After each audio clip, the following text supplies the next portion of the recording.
So I mentioned I worked in sports, I've played sports. तो sports is my biggest source of energy. कि आपको एक दिखता है कि कितना रेजिलियंस है, 4 साल ट्रेनिंग करने के बाद वो सिर्फ उस एक मोमेंट के लिए वहाँ आते हैं and they have to give their best. पूरा वेस्ट को अडॉप्ट मत करो. यहाँ पे अपने इधर बच्चे सिर्फ वेस्ट को अडॉप्ट कर रहे हैं, वेस्टर्न कल्चर को, वेस्टर्न फूड को. एक लिमिट तक सही है, because of social media mental health get disturbed a lot. And ये अगर एक सेंस से यूज करने लग गए ना, that factor will immediately be reduce. क्योंकि हमको लगता है ये एक अलग फ्लेवर लाएगा, लोगों को थोड़ा सोचने लगाएगा. वो जो सारे ट्रिवियल गेम्स होते हैं उससे आई थिंक ग्रूम्स और ब्राइड का अलग अलग पूछते लोगों को, और हमें आज आपको क्वेश्चंस पूछने हैं. यस, क्विज मास्टर को क्वेश्चन पूछने का करेक्ट मौका करेक्ट. मिला वेरी है. Few times I am on the other side of the table. जब पार्टिसिपेट करता था काफी टाइम होता था, या straight from the horses mouth की किसी ने कुछ इंटरव्यू में बोल दिया, तो उसको तो you can't fake, right? If someone is, अभी तो एआई आ गया है, तो वो भी रिस्की काम हो गया है.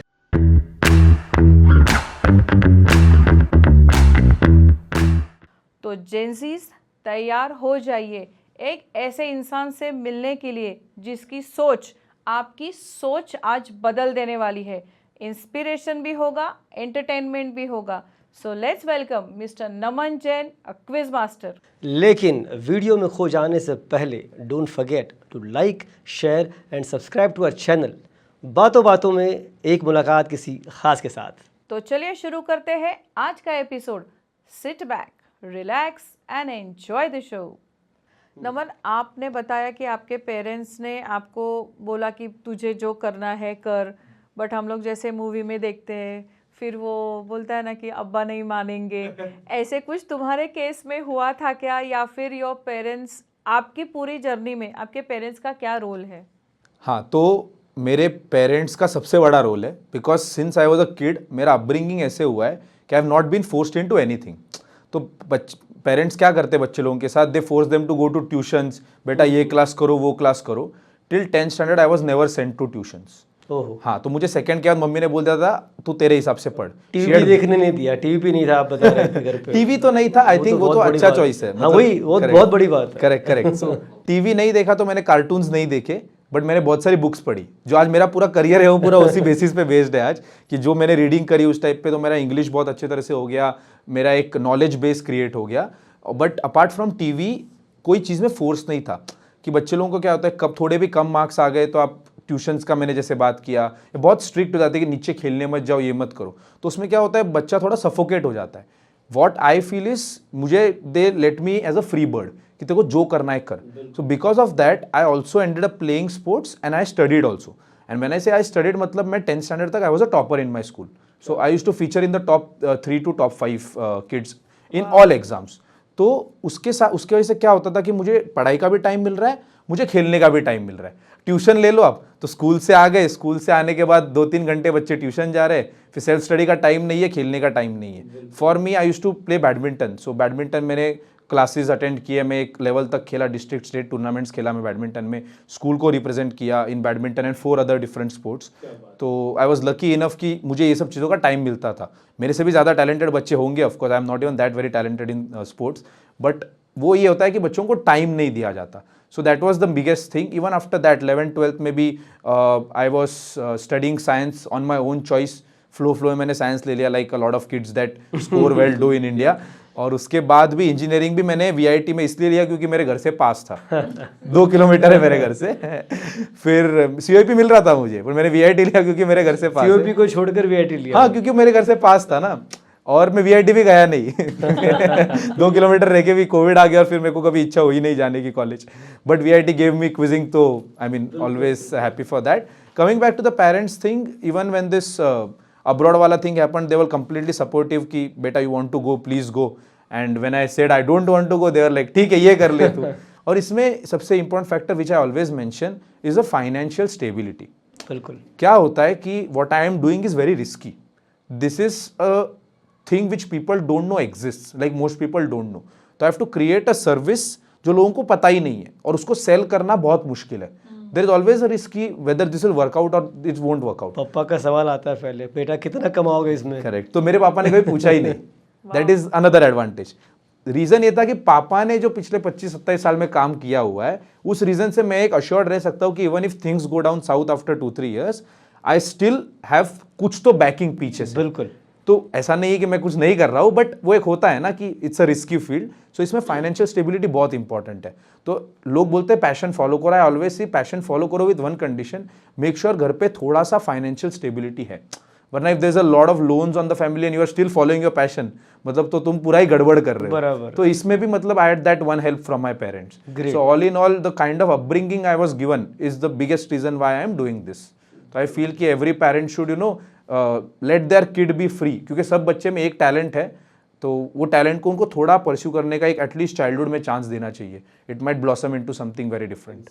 और वो पेरेंट्स को ये नहीं सोचना चाहिए कि शर्मा जी का बेटा ये कर रहा है तो अरे वो तो सबसे बड़ा प्रॉब्लम होता है कि पेरेंट्स को लगता है इसका बच्चा ये कर रहा है तो मेरा बच्चा ये करना चाहिए। सो एक बच्चा 90% ला रहा है, आपका 70 ला रहा है, बट वो एक स्पोर्ट में बहुत अच्छा है, there is some talent to that kid ना, आगे जाके कुछ ना कुछ करेगा, परसेंटेज पे इट डजंट मैटर।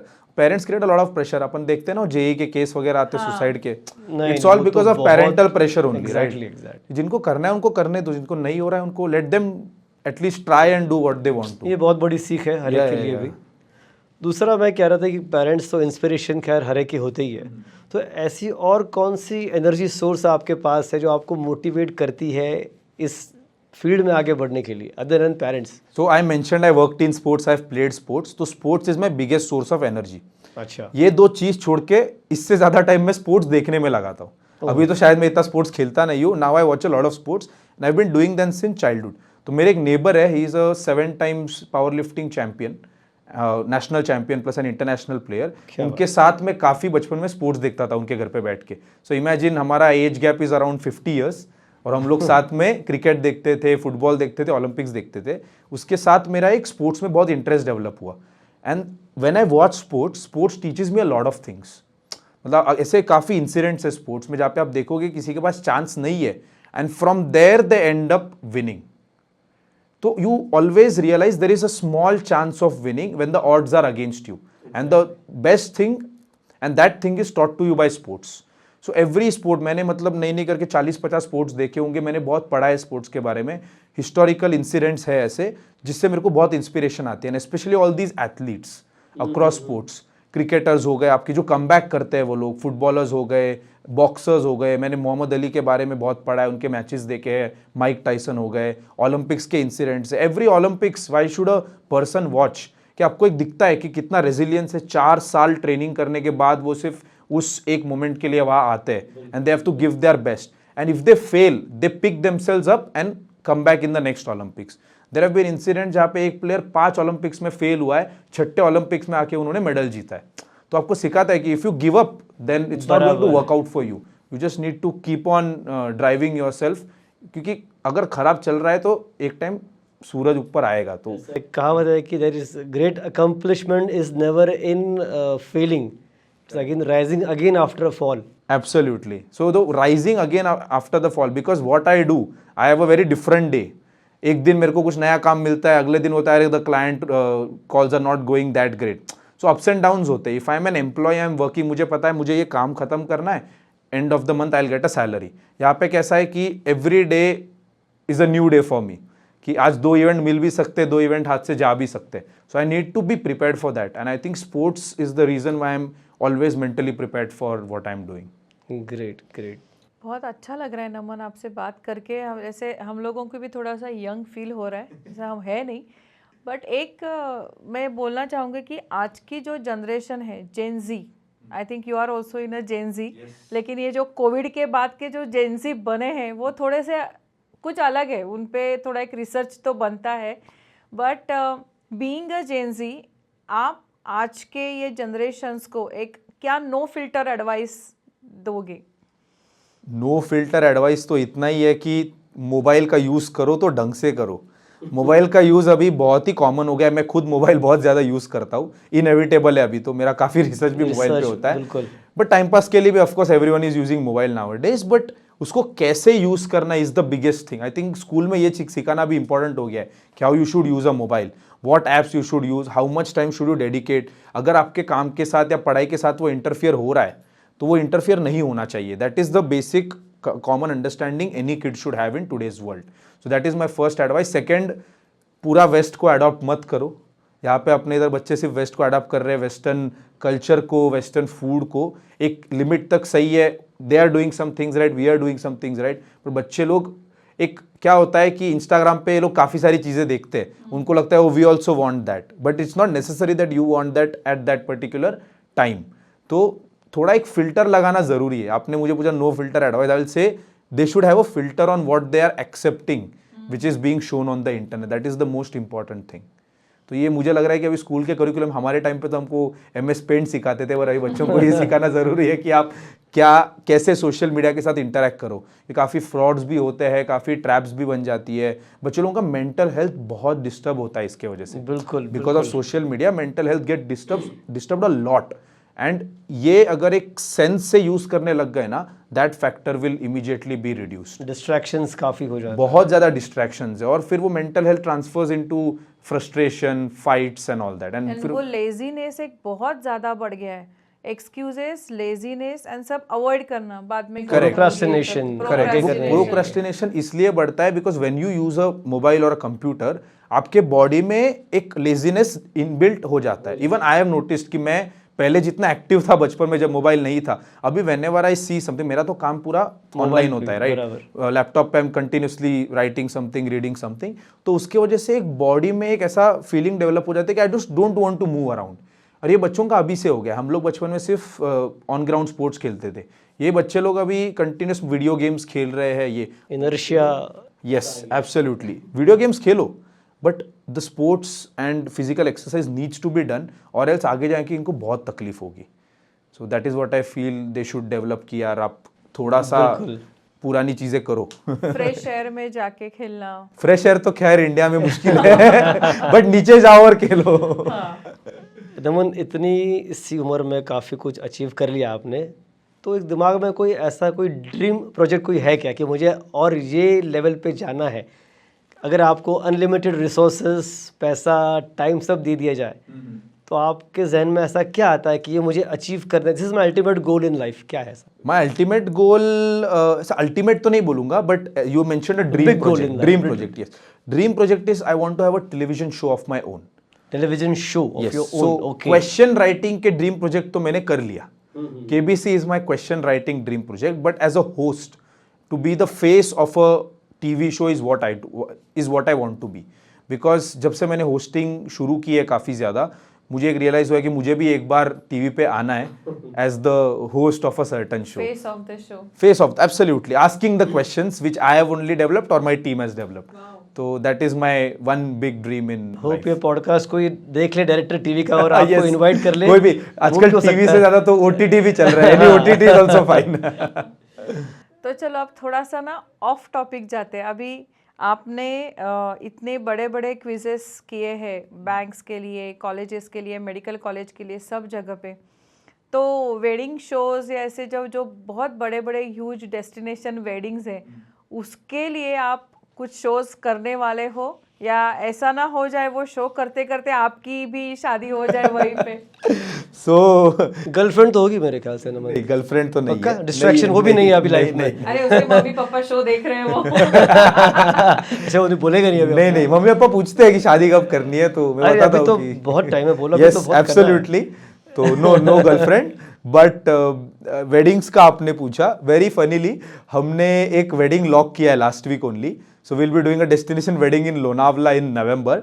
एंड हमने जैसे हमारे कंपनी में वी ऑलवेज एडवर्टाइज 4 वर्टिकल्स, एक हो गया कॉर्पोरेट्स, एक हो गया स्कूल्स एंड कॉलेजेस, एक हो गया community shows, community and business network shows, एक हो गया वेडिंग्स। तो वेडिंग्स कब से लिखा हुआ था, we had a plan and then somehow it happened, everything fell into place, और one client wanted to do something like this. Quiz in wedding is थोड़ा सरप्राइज एलिमेंट है। यस, तो पूरा एंटरटेनमेंट के साथ हम लोग एक वेडिंग क्विज करने वाले हैं, and the plan is to do this in other states and internationally as well, क्योंकि हमको लगता है ये एक अलग फ्लेवर लाएगा, लोगों को थोड़ा सोचने लगाएगा। वो जो सारे ट्रिवियल गेम्स होते हैं उससे आई थिंक ग्रूम्स और ब्राइड का अलग अलग।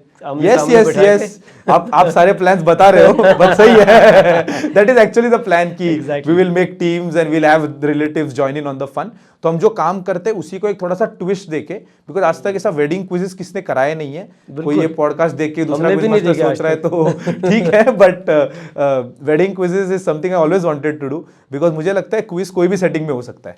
बिल्कुल बिल्कुल। और तो मजा आया होगा उसका सब स्क्रिप्ट और वो क्विज क्वेश्चंस बनाते टाइम। अभी तो प्रोसेस चल रहा है अच्छा। And we have a lot of plans and I hope कि अच्छी तरह से एग्जीक्यूट हो। हम भी वो देखना चाहेंगे कभी अगर Yes, send us a video. Definitely.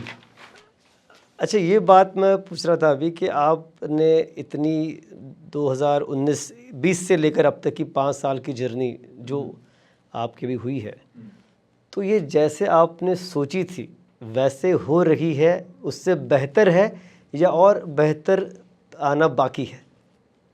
Okay 2019 में जब मैंने कॉलेज एंटर किया था, मेरा प्लान था मैं 4 साल इंजीनियरिंग करूँगा, 2 साल कोई IIM या ऐसे कॉलेज से MBA करूँगा और I will work in consulting. 2019 में आते आते मेरा प्लान वैसा ही था, मैं सोचा अभी शायद अब्रॉड भी चला जाऊँगा। उसके बाद मैं स्पोर्ट्स मीडिया में इंटर्नशिप और जॉब करने लग गया, तब मुझे लगा कि मैं एक स्पोर्ट्स कमेंटेटर बन जाऊँगा या I will continue to work in sports. Then I actually took admission abroad and then you I went full time into quizzing. तो मेरा इतना ज़्यादा चेंजेस हुए हैं, I finally hope कि मैं अभी क्विजिंग में स्टिक करूंगा। So like you mentioned कि तब जो मैंने सोचा था वैसा हो रहा है, वैसा बिल्कुल नहीं हो रहा है, बिकॉज मैंने I have just taken life as it has come to me. तो मतलब प्लानिंग के हिसाब से तो कुछ हुआ नहीं अब तक। अगर आप क्विज मास्टर ना होते तो फिर और क्या होते? सबकॉन्शियस माइंड में क्या है और चुनने वाला? सबकॉन्शियस माइंड में मुझे लगता है अगर मैं क्विज मास्टर नहीं होता तो 100% जैसे चीज़ें गई है I would have worked in corporate only. अच्छा, तो मतलब मैं MBA या similar masters in management course करके मैं कॉर्पोरेट फील्ड में ही काम करता, because my dad has also worked in corporate for 27 years now. तो मेरा भी कुछ वैसा ही सिमिलर ट्रैक होता, but end of the day Marwari खून में बिजनेस है तो बिल्कुल। I manage to make a business in something very different. 100% sure हूँ मैं, अगर आप जहाँ भी करते ना आप उसी टॉप पे पहुँचने वाले थे। जिस तरह से आपकी जर्नी रही है, आपका जो पॉजिटिव वाइब्स रहा है, जोश रहा है, तो आप जिस भी फील्ड में जाओगे या गए अगर होंगे तो अभी आप टॉप ही करने वाले हो, इसमें मुझे कोई शक नहीं है। Thank you so much, I hope this continues. और ये फर्स्ट पॉडकास्ट मत भूलना।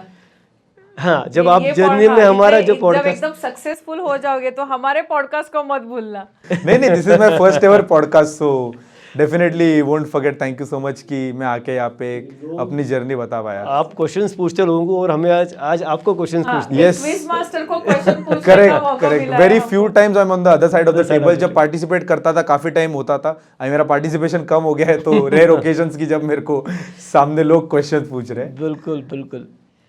अच्छा नमन, एक आखिरी सवाल पूछूंगा जो मुझे बहुत पहले पूछना चाहिए था लेकिन अभी याद आया। तो ये सवाल ऐसा है कि जब आप क्विज़ के लिए क्वेश्चंस तैयार करते हो, यानी काफ़ी सारे आप सोर्सेज से लेते होंगे, और जैसे कि आपने बताया कि आप बुक्स काफ़ी रीड कर चुके हैं, तो one of the sources books तो है ही, तो और आपके कौन से सोर्सेज है जहाँ से आप क्वेश्चंस के लिए डाटा कलेक्ट करते हो?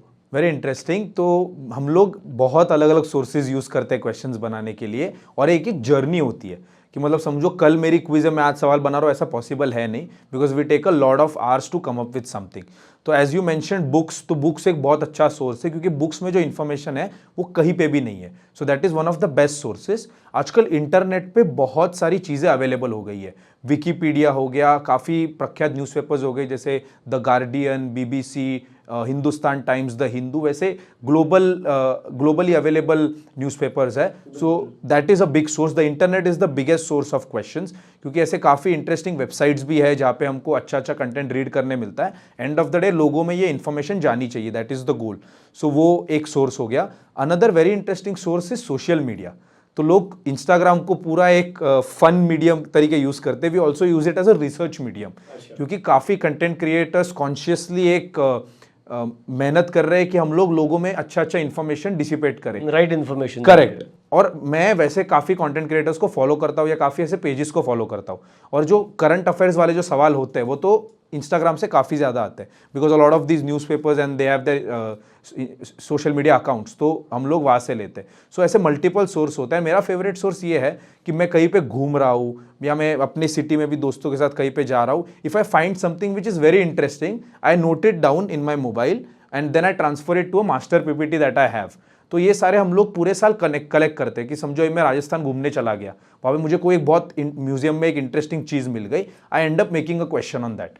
तो इतने सारे सोर्सेज में मेरा फेवरेट सोर्स वही है कि फर्स्ट हैंड इन्फॉर्मेशन मिल जाती है कि बहुत बहुत मजा बार आता ना नेट में भी मैं अगर देखा हूँ तो 2 अलग अलग साइट्स पे कभी कभी अलग अलग इन्फॉर्मेशन हो सकती है। अगर हम न्यूज़पेपर ही पढ़ते हैं तो न्यूज़पेपर में भी बहुत बार ऐसा होता है कि अलग अलग इन्फॉर्मेशन आती है।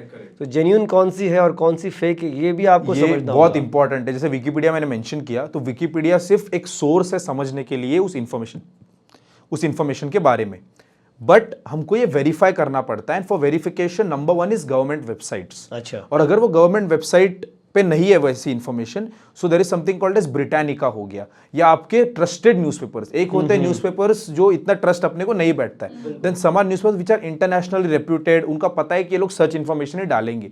बट ऐसे भी 2-3 न्यूज़पेपर्स पे ऐसे इन्फॉर्मेशन है, देन इट मेक्स सेंस।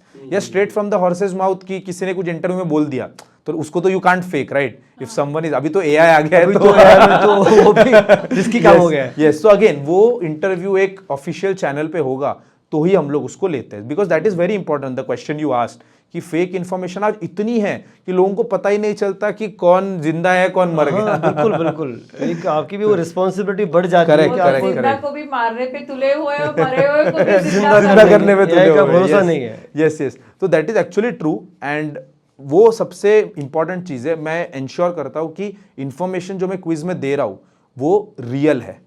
क्योंकि काफी टाइम लोग क्विज बनाते टाइम अरे कुछ भी डाल दिया, but then you end up finding अरे नहीं ये तो सही नहीं है, और 500 लोग आपको सुन के जा रहे हैं, वो आगे बताएंगे। तो इट्स वेरी इंपॉर्टेंट टू कोई एंश्योर बंदा तभी के तभी गूगल करा ये तो आंसर अलग लग रहा है, आप अलग बताएं, ऐसा भी होता है। तो काफी, तो ये एक अच्छा रहा है कि आज तक जितने मैंने क्विजेस होस्ट किए कभी ऐसी कंप्लेंट आई नहीं है कि अरे गूगल पे कुछ अलग आ रहा है या कुछ अलग आ रहा है, क्योंकि I take care of that, meticulous planning होती है बहुत हमारी। इंपॉर्टेंट है वो चीज भी। तो बहुत अच्छा आपने पॉइंट रेज किया, क्योंकि आज न्यूज चैनल्स को भी कभी को पता नहीं चलता कि क्या रियल है और क्या फेक है, काफी इंस्टेंसेस ऐसे आते रहते हैं। तो या that is the process of our research. तो ये काफी कंबाइन होके हम लोग क्विज पे मेहनत वाला काम है, बहुत टाइम लगता काफी है। मेहनत दिमाग और यस यस, तो क्रिएटिविटी लगती है। तो कभी रात को 2 बजे भी बनाएंगे या कभी सुबह 7 बजे भी बनाएंगे। सो इट्स नॉट लाइक कि 9 to 5 में बैठ गया बन गया, वैसा पॉसिबल नहीं है। Like any creative work on the go, मैंने फ्लाइट में बैठे बैठे भी सवाल बनाए हुए। लाइक आई एम, तो very interesting thing to add, IIT Jodhpur में मैंने फरवरी में एक क्विज कराई थी। वहाँ मुझे लास्ट क्वेश्चन कुछ तो एक अच्छा बॉलीवुड पे रखना था। तो बरेली की बर्फी मैंने ये मूवी देखी फ्लाइट में, और उसके एंड में नरेटर डायलॉग बोलता है कि बरेली आइएगा तो झुमका ढूंढने में समय बर्बाद ना करते हुए बर्फी खाइएगा barfi. And now that is a Bollywood reference to the song झुमका गिरा रे बरेली के बाजार में, right? So that makes for a beautiful question जो कभी ऑनलाइन मिलेगा ही नहीं, क्योंकि until and unless you watch that movie and you watch that last dialogue, that is how you can make that question. Flight land हुई, मैंने मेरे PPT में वो डाला, बच्चों को सवाल पूछा, सबको मजा आ गया। So those are my favourite moments. ऐसे सवाल मुझे याद रहते हैं। The process of making a question, like I mentioned, कि जो देख रहा हूँ, जो आसपास लोगों से बात कर रहा हूँ, that is the best thing, क्योंकि ये मिलना पॉसिबल ही नहीं है, कोई ऐसे आर्टिकल में लिखेगा नहीं। फेक होने के चांसेस भी नहीं है। करेक्ट, क्योंकि वो मूवी में एंटीना ऑन होने चाहिए हमेशा। Correct correct correct. So that is how the process goes. So Naman, क्या मस्त हुआ है आज का पॉडकास्ट, एकदम फुल ऑन एनर्जी। मतलब ऐसे हम हमेशा फॉर्मल डॉक्टर्स के वगैरह पॉडकास्ट लेते तो एंड में हम लोग भी थोड़े से सीरियस हो जाते हैं, बट आज का पॉडकास्ट बहुत मज़ा आया, एनर्जी भी मिल गई।